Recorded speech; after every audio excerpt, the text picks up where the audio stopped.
परंतु हा मानव धर्म आम्हाला आजही समजला नाही. सांगतो, आम्ही बोलतो, अनेक विचार होतात. हा मार्ग उत्पत्ती कापराचा नाही आहे. बाबांनी वैचारिक क्रांती केली, विचारात भगवान दाखवला. जसा आमच्या गबरे भावनं साक्षांतच अनुभव तुमच्या समोर आमच्या समोर ठेवला. कोणती अगरबत्ती लावली, कोणता कापूर लावला, ते विचार बाबाने दिले, ते वैचारिक क्रांती बाबांनी केली. याकडे आमची नजर नाही. फक्त आम्ही उत्पत्ती कापराच्या मागे लागलो. बाबा बाबा म्हणत गेलो म्हणून कर्मभोगी झालो. बाबांनी कर्मभोगातून कर्मयोगाची दिशा दिली. आणि आज आम्ही ठमक्यानं सांगतो, मानव धर्माचे सेवक आहोत.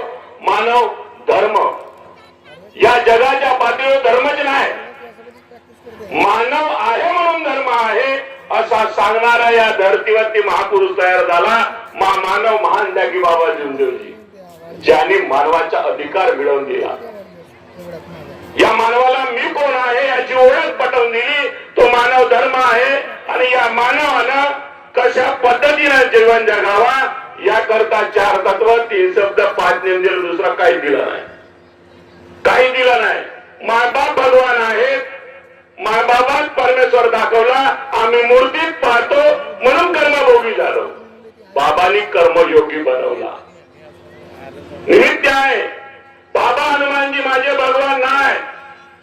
त्या काळातला तो हनुमंत, या काळातला महान त्यागी बाबा जुमदेवजी, जे कार्य त्या काळात हनुमंतानं केले तेच कार्य या कलियुगामध्ये महान त्यागी बाबा जुमदेवजीने केले.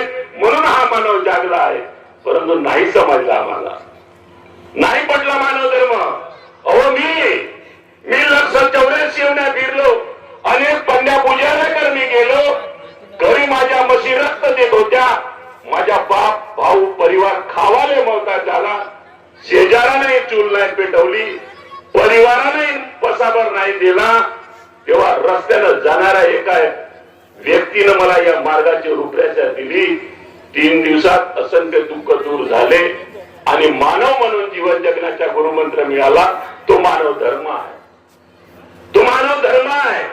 पण आम्ही चाललो कोणाकडे? आज आम्ही विचार कोणते आहे? अनेक आहेत. या तुमच्या डोंगरगाव परिसरातील चाचेरे परिवार खूप दिवसाच्या सेवक आहे साहेब. एक भाऊ नयगाव मध्ये राहते, एक भाऊ गडचिरोली मध्ये राहते, विद्वान इंजिनियर आहे. बाबांनी कधी कोणाकडून टिकली सुद्धा घेतली नाही. बाबांनी एका साध्या सेवकाच्या घरी पाणी सुद्धा प्यायला नाही. आणि बाबा को 9 लाख का हार चाहिए, बाबा को 20 लाख की हार साडी चाहिए असं बाबानं कधी म्हणला नाही. जेव्हा 9वा हवन होता, त्यागी परिवार, चाचेरे परिवार, त्यागी परिवार, मास्तर तो माणूस नयगाव पान मध्ये राहते. कर्मभोग आले, कर्मभोग आले. आकार आहे हा विकार. या आकाराचा जोपर्यंत विकार जाणार नाही तोपर्यंत दैविक शक्ती उभी राहू शकत नाही. त्या लक्कर चतुराई कितीही कार्य करा, काहीही करा, कवा कष्ट येतील याचा नियम नाही. बाबांनी विचार दिले, भगवान नाही दाखवला. भगवान हाय. माँ-बापात भगवान दाखवला. परमेश्वर आम्ही म्हणतो. आताच कोणतरी माझी मायबाई त्या ठिकाणी बोलली का याला नास्तिक नाही म्हणाले पाहिजे म्हणून प्रतिमा दिली नाही. हे खरं, या माहेच्या गोगेतून माझा जन्म झाला. समाजाला वळकावा म्हणून बापानं मला नाव दिला. उत्पत्ती आहे कोणाची? पटली का या मानवाला? नाही समजली, नाही पटली. का या माहेच्या गोगेचं बीज कोणावर रोवलं? त्या शक्तीचा शोध महान त्यागी बाबा जुमदेवजीने घेतला आणि परमेश्वर विचारात दिला. त्या दिवाळीला आम्ही भगवान मानलो. असंख्य दुःख दूर झाले आणि हुशारी माझ्या अंगात आली. कर्मभोग घरात आले, काहून आले, काहून आले, विचार करायला लागला. आणि चर्चा बैठक हे भक्ती आहे नाही समजला. मास्तर मी आहो, विद्वान आहो.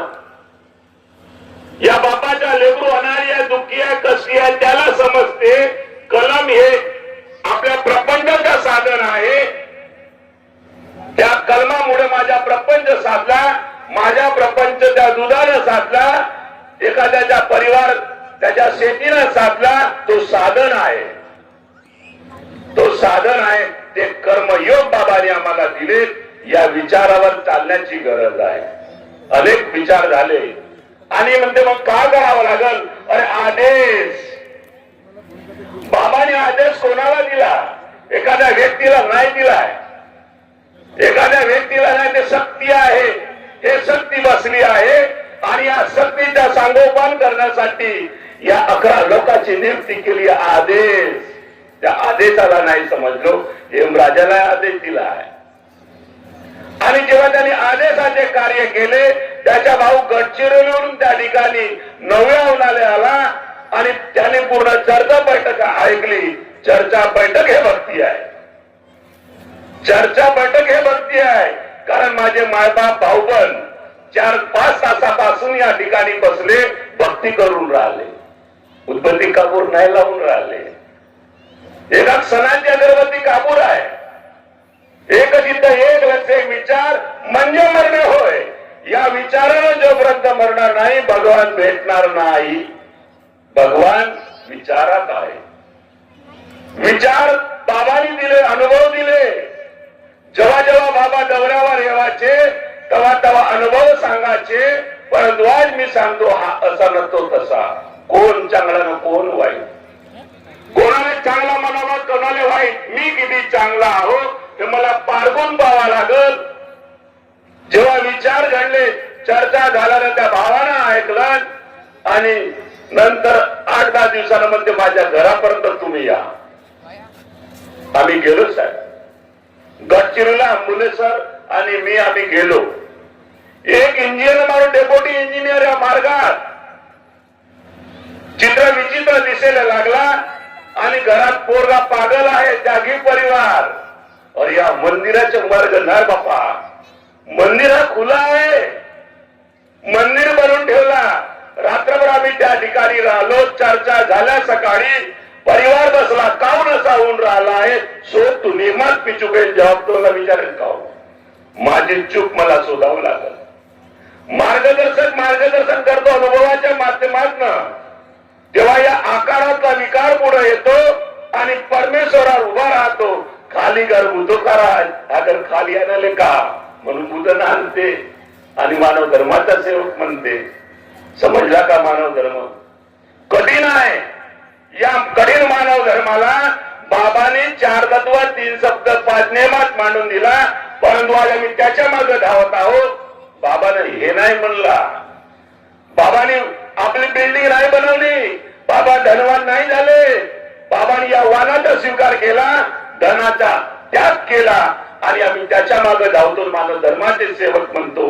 पडला का मानव धर्म? मानव धर्म साधा आहे का हो? एका क्षणाची जरी ते पत्नी असली तरी अनंत कालाची माता आहे. कारण ते जननी आहे, शक्ती आहे. त्या शक्तीला नाही ओळखलो आम्ही. सांगतो आम्ही, दारू हा व्यसन आहे. गडावर दारू सोडण्यासाठी या मार्गात येऊ शकत नाही. दारू सोडून या मार्गात यावं लागते. तो दारू काहून पेते याचा आम्ही शोध घेतलो का? मी जर पेत असेल आणि सांगताना तेच सांगत होतो, माझ्या पोरगा पेईल, माझ्या गावात घडलाच आहे. आता या अवघ्या 15 दिवसात त्यांनी सांगताना सांगितलं का मी दारू सोडण्यासाठी झालो नाही रे बाबा. सत्य सांगतो, 25 वर्षाचा त्यागी सेवक, 25 वर्षाचा त्यागी सेवक आणि घरात कष्ट आले, पोरगाही दारू पिवायला लागला. का करावा? आज आम्ही म्हणतो मानव धर्माला बदनाम करतो. या मानव धर्माला बदनाम करणाऱ्याचा जन्म झाला नाही, कधी होणारही नाही. मी तुमच्यावर गालबोट लावू शकत नाही. मी माझे कर्माच्या वाटेकडे मी राहणार आहे. ज्याचे कर्म त्याला भोगावं लागल. नाही पटत झाले का?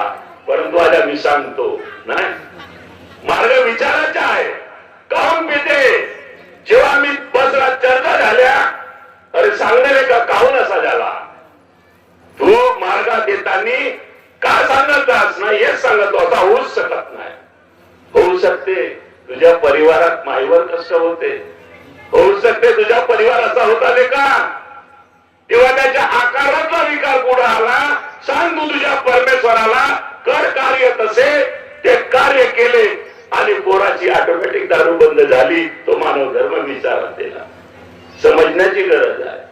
अनुभवाचे मार्ग आहे. बाबाने अनुभव दिले.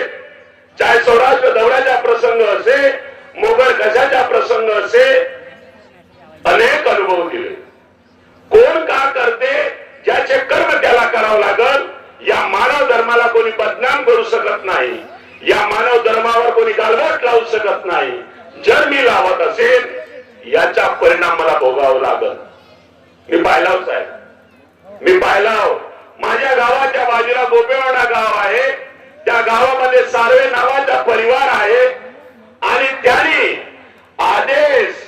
त्या आदेशाच्या प्रतिमेमध्ये भगवान निर्माण झाला आणि त्या प्रतिमेचा अनादर तयार केला आणि तेच क्रिया जशी त्यानं त्या प्रतिमेची केली तेच क्रिया 15 दिवसात त्या भाऊची केली आणि दयात जसा त्या प्रतिमेला डुबवला त्यालाही त्याच पद्धतीनं परमेश्वरानं डुबवला आहे. मार्ग साधा आहे का हो? माझ्या कर्माचा वाटेकरी मी राहील. मला जेवढं करायचं आहे तेवढं करणार आहोत, परंतु एक दिवस मला भोगावाच लागला. हा मार्ग चतुराचे नाही, हा मार्ग हुशारीचे नाही, हा मार्ग विचाराचा आहे. माय बहिणी दुःखी आहेत, कष्टी आहेत, अनाळी आहेत. माय बापाला लिहिता नव्हत आहेत, वाचता नेत आहेत. माय आज 90-100च्या घरात आहे तरी टवटव ते भाषा वापरते. बोलता बोलविता धनिक तो आहे. बाबाने त्याच्याकडे बोट दाखवला आणि मी माझ्याकडे दाखवतो. मानव धर्माचा सेवक आहे. समजला का? मानव धर्म, मानव धर्म साधा नाही आहे, हा कठीण आहे. या कठीण मानव धर्माला समजण्याची गरज आहे. समाजानं सांगितलं. माझ्यासारख्या विद्वान माणसानं या समाजाला समजून सांगितलं हा धर्म आहे, तो धर्म आहे. गड्यावर मानवच नाही तर धर्माची निर्मिती होईल का? या हुशार माणसानं आपला स्वार्थ साधण्यासाठी धर्माची निर्मिती केली. यातून बाबांनी एक विचार चिंतन, कारण त्या परमेश्वराला ठावा होता. जेव्हा जेव्हा या धरतीवरती अंधकार तयार झाला, अहंकार तयार झाला, तेव्हा तेव्हा मानवात परमेश्वर निर्माण झाला. संत तुकडोजी महाराज असे गीता लिहिली, संत ज्ञानेश्वर महाराज असे ज्यांनी ज्ञानेश्वरी लिहिली, डॉक्टर बाबासाहेब आंबेडकर असे ज्यांनी संविधान लिहिला. तो संविधान, ते गीता माझ्यासारख्या चतुर माणसाच्या विद्वानाच्या हातात लागली आणि हा मानव